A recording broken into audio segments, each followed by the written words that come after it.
খুদে content creator সাইমনকে নিয়ে দর্শক বিলালের নতুন ব্যবসা।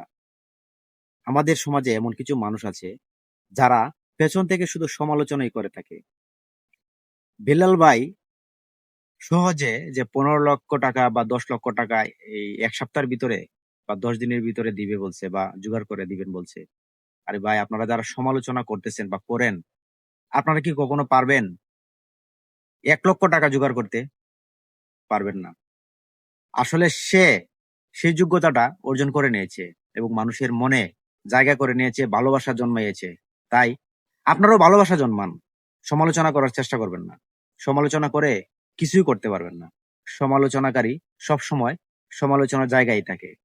অনেকেই বলেন দর্শক বিলালে একটা বই 1,000 টাকা বিক্রি করে। আরে ভাই, সে তো চুরি করছে না, বিক্রি করছে, ব্যবসা করছে। আপনারা যদি না কিনেন, তাহলে কি দর্শক বিলাল আপনাকে জোর করে দিবে? আমরা কিনি বা আরেকজন কিনে, সেজন্যই তো সে বিক্রি করে।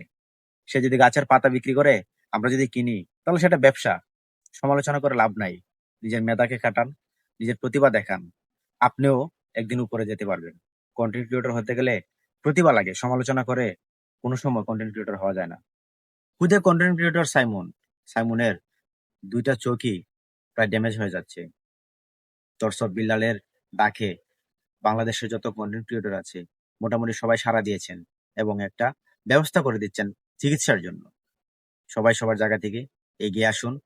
আশা করি সে সুস্থতা পাবে, ইনশাল্লাহ।